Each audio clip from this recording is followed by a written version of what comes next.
Studio 10, we'll be back soon.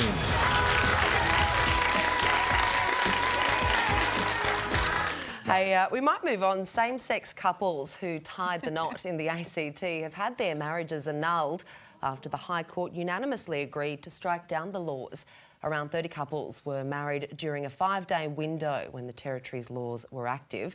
Joel Player and Alan Wright got married on Saturday and they join us now. Guys, we spoke to you a couple of days ago. We saw how happy you were. You must be quite upset by the High Court's decision.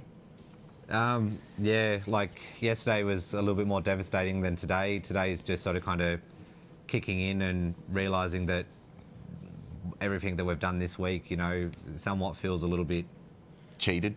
So yeah, today you're married basically. and next week you're living in sin, is that it? Yeah, basically at the moment. Yeah, it's a strange feeling that you know, we woke up yesterday as a married couple and basically by midday we were unmarried through no actions of our own. Yeah. You must have known it was coming, though. I mean, every lawyer in the land would have told you that the Commonwealth can easily overturn these laws. Oh yeah, look, you know, we knew it was coming, and no matter what happened, like we were still doing it, you know, because it was 5 days of equality that we've never had before, you know. And at the end of the day, the love that I share for my husband is always going to be there, and having my family and having my friends celebrate that 5 days of equality was enough for the moment for Alan and I, but it's just basically put the fuel on the fire for us to go out there and help with equality and trying to get everything in the motion so then Alan and I can be treated exactly the same as any other couple out there. I do have to agree. I found it such a sad day yesterday, not just for the couples that had been married in the last 5 days and the fact that now suddenly their love is not legitimised anymore, but for this country, you know, it's just for Australia not to be as advanced as other countries in the world who are recognising marriage equality, I think is shameful, and I'm really saddened by that. And you guys have stepped into the history books. Did you think of that at the time? Not really at the time. Yeah, the one thing, you know, I look at the positives that, you know, we were actually part of a very courageous group to actually stand up, knowing, you know, I think deep down we knew this was going to happen, but that didn't deter us, and we're a courageous bunch of people to stand up, What will stand up you for do what we now? believed. Will you go overseas and get married in a country where gay marriages are recognised?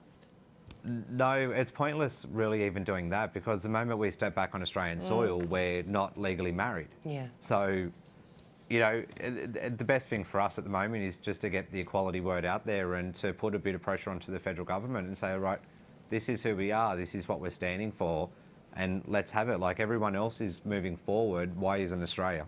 Will you get to keep your marriage certificate, or are they going to come in and snatch that out of your hands? No, no, we actually get to keep that one. The ACT government won't be issuing any more as of the moment the High Court ruling was made.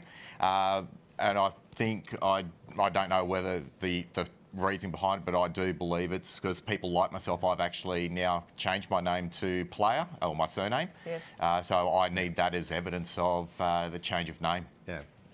After this decision yesterday, do you feel any different? I mean, do you feel as though your love isn't legitimate, or are you just really devastated by the fact that Australia hasn't moved forward? I think just devastated that it hasn't moved forward. Like the 31 couples that got married this week, you know, we've all got together, we've all got to know each other, we've all shown, at the end of the day, love is love and love will win. And we've all got together as a community and as a group in the Rainbow Territory. And it was devastating yesterday. Like I didn't get to go to the High Court, but I was talking to the media and my boss just saw me sort of kind of break down. And at the time, like I felt every single emotion under the sun. Like I was angry, I was emotional, I was everything. But today I'm taking the positive out of it. It's still a step forward that we haven't had before, and we can only move forward from here. And I love my husband no matter what any government says to me. Yeah. And that's the way it's going to be. Joel and Alan, thank you very much for joining us this morning. You are a lovely couple, and we do wish you all the best. Thank you. Thank you. Studio 10, we'll be back soon.